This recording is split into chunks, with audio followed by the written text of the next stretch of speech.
never knowing where it is I'm meant to go. As I'm winding down the road, all the faces looking at me never know. Yeah, that I feel I'm breaking down, but I carry on a burden all the way. And if you take a look around, you'll see that I'm not giving up today. Yeah, yeah. So let the rain pour down over and over. Let the rain pour down over me. Yeah, over me.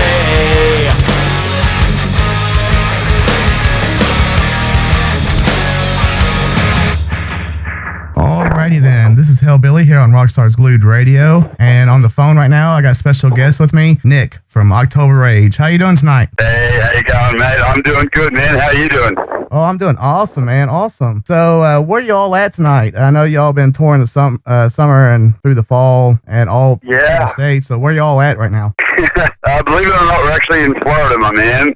We just finished up a whole section of dates with, believe it or not, Saliva. And we've been, I'd say we've been on the road with them for the last month or so, which has been absolutely phenomenal.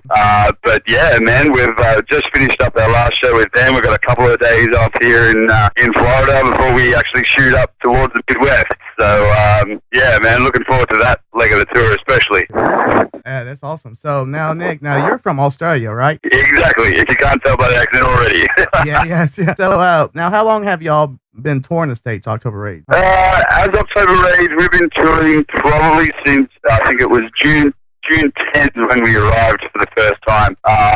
And with basically the tour has been going non-stop since then. And I actually don't think this particular tour stops until May next year. So we're looking at an 11-month tour, which is it is really done, basically. All right. Now, how long has October Rage been a band? Probably about 4 years. I think we formed late 2008. And yeah, it was just, four guys from the same school, virtually just got together by happenstance, and we gelled really well. We got on and created the record, and basically did a couple of Australian tours, and then decided it was time to come over here to the USA and kick some American butt, as they say. Hell yeah, that's awesome. Yeah, man. That's really cool. So now, how did y'all come up with the name October Rage? It actually happened, Will is my brother, he plays bass in the band. Will and I basically just finished playing with our previous band that had broken up, and we were at a stage right then and there where we were like, basically we realized we had to start again from scratch, which is basically not what we wanted. We were really fired up about the whole situation, and it was October 2008. We said, it's like a bit of October Rage is going on, and that name sort of really stuck out, and basically we loved the name so much that regardless of where it came from, we decided we were going to keep it. So, yeah, man, that's how October Rage was born. Well, awesome. So, like you just mentioned, that Will is your brother, so I guess it's kind of a little bit keeps home with you here in the States, from Australia, I guess, having a brother with you here. Oh, yeah, definitely, man. I mean, Will and I obviously grew up together, and he's been my best buddy since I was 2, I guess. So, yeah, man, it's awesome.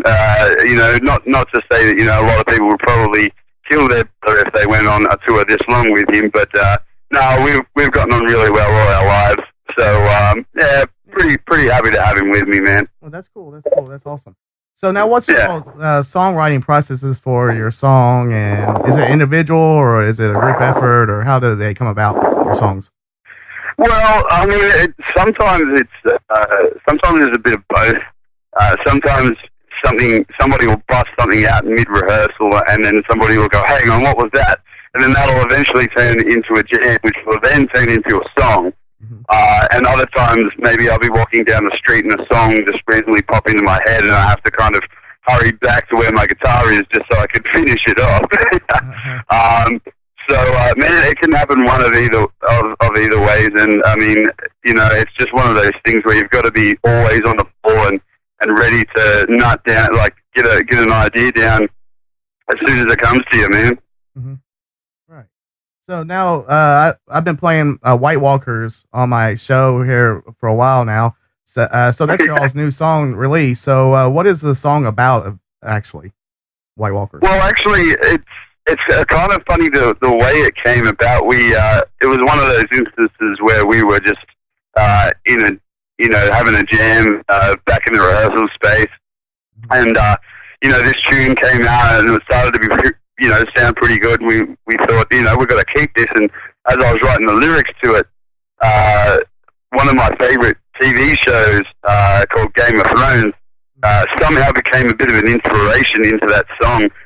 And White Walkers, basically, if you've seen the show Game of Thrones, you'll know that the White Walkers are basically the bad guys, the evil monsters that like kind of ghost-like characters that haunt the winter area of the world. And basically, it just the song itself is a bit of a creepy song, and so having a look at these guys with their horror-like features just kind of seemed really appropriate that was what the song would be about. And I mean, the song itself is, you could say it was, I guess some people could say it was about Game of Thrones, but it's definitely inspired by, me having watched that and loved it so much. Right. Awesome. So now, White Walkers, is that like maybe a lead into another album coming up soon or anytime? Are y'all still going to work on another album soon? Oh, definitely, man. We've just got 2 new members to the band, so we are at the moment writing for basically the next album, which we'll probably have released by next year, which is really exciting. Actually, a lot of the new stuff is a lot like White Walkers, actually. It's kind of got that kind of heavier, kind of darker overtone to it. Yeah, man, we're just creating something that, the live show, it's going to be good for the live show. It's going to be great, on the CD. And, man, these guys, these new 2 guys that we've got, they are phenomenal musicians. And, we really want to show everybody, October Rage is, definitely alive and kicking. And, man, I'm definitely looking forward to releasing this new album. Sweet. That's going to be awesome. Yeah. So now, is there a song that you have written maybe you feel closer to than others, or maybe have special meaning more than others? You got a song that you've written that you feel for the album? Yeah, off the album or whatever you've written. Any kind of, yeah. I dare say it would definitely be too soon to tell, man. Definitely too soon. But I don't know. Sometimes an album can be called, one of the songs, that are actually on the album. But I don't know, this one might warrant a special kind of naming the album something specific. So, yeah, not too sure yet. Yeah. Right. So, since y'all got together, how have you feel like you all evolved over the past 4 years since y'all been together, or you progressed in your music? How do you feel since y'all got together? What about specifically, do you mean? How do you feel like you progressed in your music? Like, come together as a band, do y'all get, as far as musically writing and everything, you come, like, click now more? Do you feel like you progressed? Definitely with songwriting, I can say a huge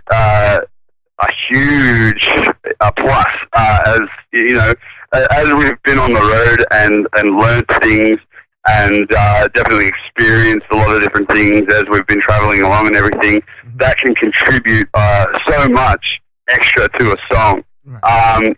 Of course, being on the road and playing every day, everyone as musicians develop as well, because it's not just like back home where you can kind of relax and just do whatever, I'll play guitar tomorrow. Right.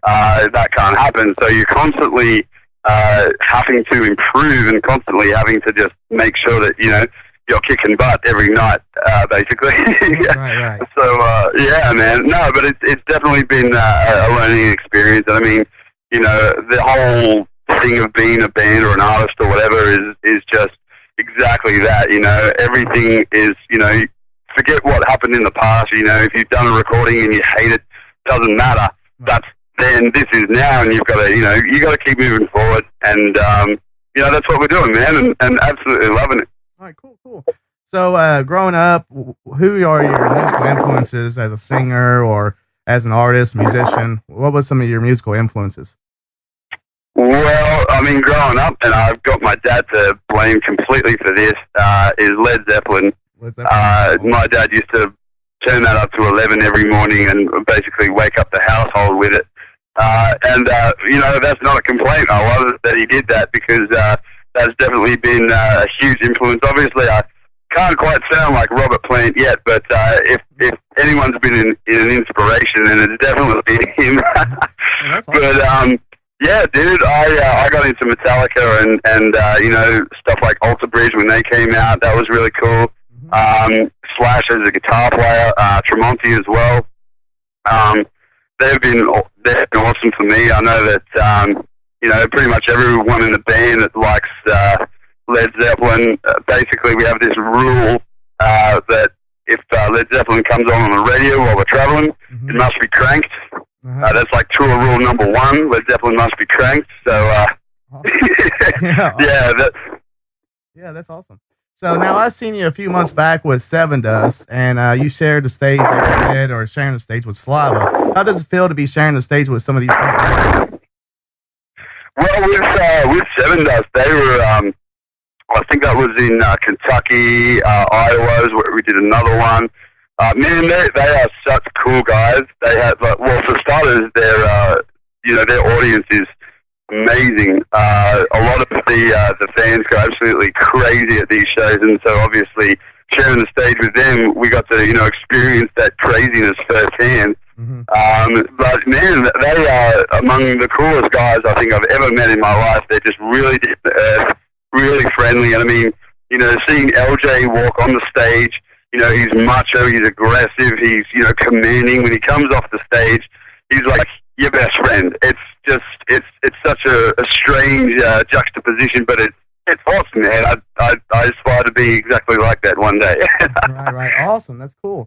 So now, is there any other band or musician would you like to work with later on in the studio, or even share the stage with? Yeah, dude. Geez, where do I start? Well, I guess I'd love to do like a duet with Miles Kennedy one day. For anyone who doesn't know, that's actually Slash's singer right now, and he's the frontman in Alter Bridge. I think he's got one of the most amazing voices that ever existed in rock history, man, and you can put that down on the record. Cool. So, yeah, now I've seen that you all have like an October Rage Club. Can you explain more about that, October Rage Club? Oh, yeah, definitely, man. Well, basically, the October Rage Club, or ORC for short, it's actually started by a guy back in Australia. His name's Eric. And this was in Melbourne. It's a Facebook page, and basically the biggest and greatest fans of October Rage basically hang out here. You know, this is where you can find the fastest like updates on anything to do with October Rage. Eric's amazing. He finds shit really quickly and just, you know, puts it out there on Facebook, and he actually finds stuff before I do, so Cool. my hat's off to him. Right, awesome. So I also know, too, about a campaign that you're running to raise money. What's that about, and how can people help to raise money? Okay, cool. All right, well, that's another thing, too, that we're doing on Facebook right now, and basically what it is, it's Indiegogo.com. It's kind of like Kickstarter. I don't know if you've heard of that one. Yeah. But Indiegogo is basically one for basically independent artists. And we just started a campaign on it this month. And basically what it's going to do is we're going to use it to raise money for the actual tour, you know, keeping the tour going basically on an extended sort of period. And Indiegogo is essentially this platform where the artists can get support from the fans, and the fans can get perks, which is basically a reward for, you know, donating to the band's cause and that sort of thing, but it's a reward that, you know, you can't normally get. You can't just go on the band's website at any time and buy this. It's like a kind of like a special reward kind of thing. Mm-hmm. And yeah, there's a lot of bands, there's artists on it, you know, like visual graphic artists, that kind of thing, different charity events and that sort of stuff. But yeah, basically the October Rage campaign is something that, you know, we came up with and started promoting just over the last couple of days. Mm-hmm. And yeah, if you wanted to be a part of it, you can just go to indiegogo.com/October Rage USA. Or just check out the October Rage Facebook page, and you know, there's a few posts on that. You can definitely find out what we're up to, and you know, watch the video, and you know, you can get anything from like a digital package with all our previously recorded songs on it, or you know, if you wanted to book us for a house concert, that option's there too. So yeah, it's pretty cool. Awesome, cool. Oh yeah, that's awesome. So now, last time I saw you all live a few weeks ago up here in Covington, y'all done a cover by Phil Collins, "In the Air Tonight." What made you all decide to do that cover on that?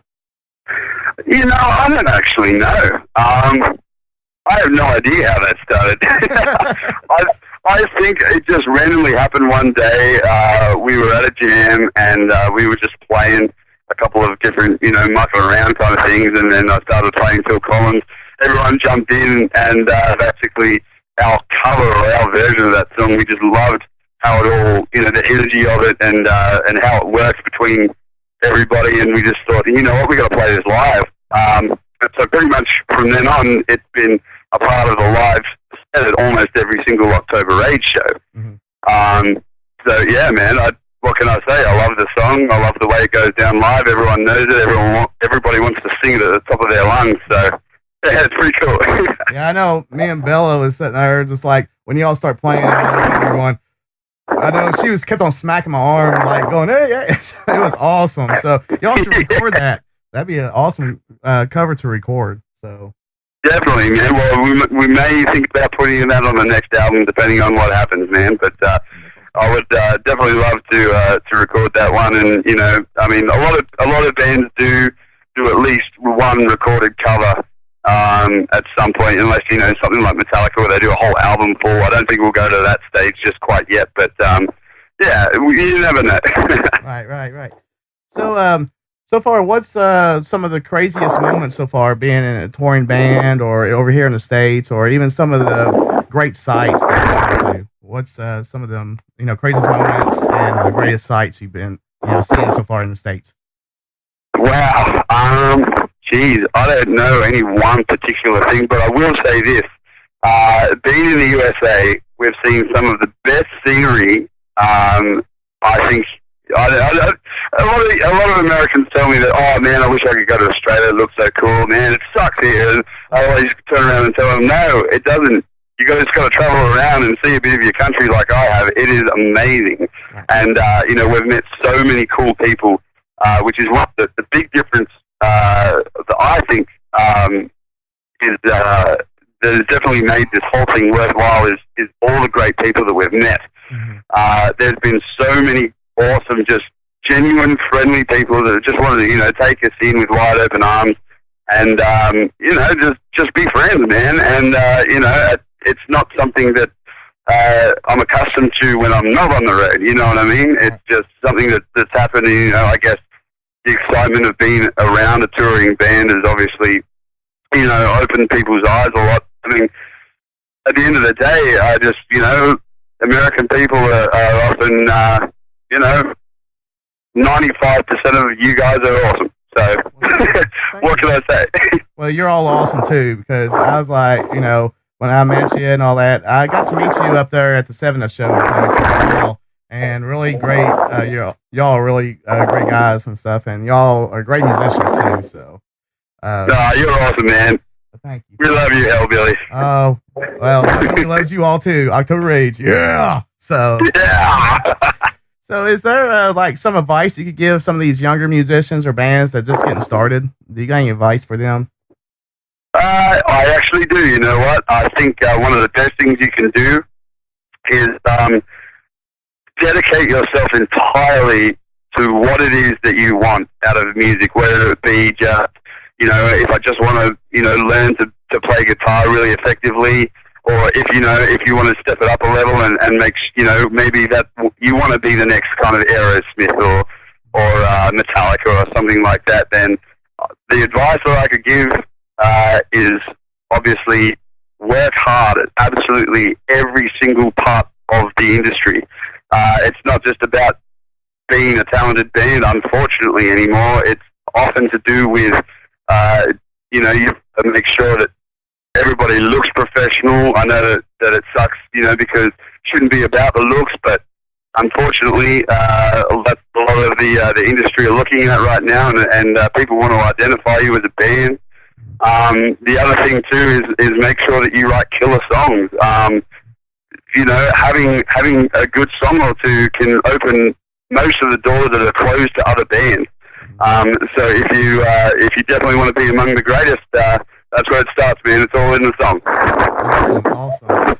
Yeah. So what's your biggest challenges to overcome as an artist or being a touring band here in the States away from home? What's some of the challenges? I think it's definitely, being that distance, having that distance, being so far away, one of the things is we've always got to be on the move. That can be a challenge in and of itself because, everybody's basically living in the one vehicle together as we hop, skip, and jump all the way to the USA. So that can definitely be challenging, especially, when you're around the same people day in, day out, at this rate, because we come from so far away, we can't really afford to take a break or anything like that because, we have a tour planned and everything is scheduled and, you got to stick to the plan. And not that I don't love it. I mean, it is absolutely amazing being able to say, yeah, I'll play a show every night and it's in a different city. Mm-hmm. But, it can get tiring, but it's not that big of a deal. I mean, you get to sleep when you can. It's like being in the army. Right. You sleep where you can, and you eat when you can. So. Right. Yeah, it's not too bad. It's not too bad. Right. So with that being said, what makes it worth it at the end of the day? What makes all the hard work pay off in the end? It's this. It's that feeling you get when you're on the stage and the night's going well and it's a good vibe, a good venue, a good sound, and almost, a lot of the time I'm standing there and I can't get the smile off my face. It's just, that's exactly the way to describe it. It's just, that is what this whole thing is about. That's what I do it for. If, I see people in the crowd smiling and waving and having an awesome time, mm-hmm. then that makes me have an awesome time too, and it makes me remember that it's all worthwhile and it's, that's what we're here to do, man. Musicians are entertainers. You have to be entertaining. And if people are entertained, I'm happy. Cool. So what all sites can people find October Rage at? What all the sites on Facebook and what else? Yeah, okay, we're on all the big ones like Facebook, Twitter. If you still go to MySpace, yeah, we're still on that, but no one really goes to MySpace these days. And we've got our own website, OctoberRage.com. If you type that into Google, that's the first thing that comes up. I think we're on like a lot of those Spotify and iTunes and stuff like that as well. So yeah, pretty much everywhere you find most bands, we'll be there, sitting there waiting. Yeah. So what do you think about networking and social media sites like Facebook and so forth? Does it help, a band out as far as connecting with the fans, or what do you think about social media sites? It's okay. Well, they definitely help, man. And I wouldn't say they are the be-all and end-all, but they are absolutely crucial to have. If you're a band and you don't have one, absolutely one right now. But don't rely on them. I mean, they're good to have. They're definitely, I think, a necessity, but I wouldn't rely on them too much to, build up your fan base. They're more of a sort of a collection point where, you can, have fans come there and chat to you and everyone kind of meet there rather than trying to track down an email address and talk to the band that way. It's much easier just to be on Facebook. And I mean, we've got like 10 hours between shows sometimes. Right. We've got nothing to do but sit there and talk to fans on Facebook. So we always encourage people to jump online and have a chat to us and tell us about their day or whatever, and just talk. Be a bit of BS. All right, awesome. So where can people find y'all's music, like your first album and so forth? Where can they get your first album at? Okay, so that's on iTunes. That's been released since I think about September last year. But we've also got, White Walkers is on there as well. If you go to the website octoberrage.com, everything's on there for sale as well. But I guess the main thing that people are going through right now is because there's only, I think, 20-something days left of the Indiegogo campaign, where everything that you buy is automatically like signed by the band, and it's just that's basically where all the best value for money is right now. So, I'd probably go there if I was looking to buy something. But yeah. Well, you all want to be here in the States for a little bit longer, or I think you said May, wasn't it? Yeah, till May next year, man. Awesome. So it's still a long while to go. Awesome. So make sure, hopefully y'all get back up here to Covington so I'll see you the third time. That's awesome. You know it. So I got one more question. I'll let you go. But do you want to give your anybody a shout out, like to your dad or whatever? Say hi to everybody that's in chat. Yeah, you know what? Dad has been awesome. Dad's probably listening right now. I'd like to say a big shout out to Dad right now. Hey, Dan Roberts, what's going on, buddy? All right. And also, there's a Jan Roberts in chat as well. Oh, Mum is there too. Hey, Mum, how you coming? I can't forget, Mum. Say hi, Mom and Dad. So I just thought I'd give you time to give you a little shout out to all of them. So, but I got one more question. I'll let you go. What does the music mean to you? Sorry, say again. Everything, man. That's life. I'd be dead if there was no music. Awesome. To put it bluntly. Yep. Well, straight to the point. Awesome. So I just want to say thank you so much for calling me and giving me a time to talk to you and see what's going on with October Rage. Hopefully I'll get to see you here soon again up there in Cincinnati. You know you will. Hey, this is Nick from October Rage. You're listening to Rockstars Glue Radio.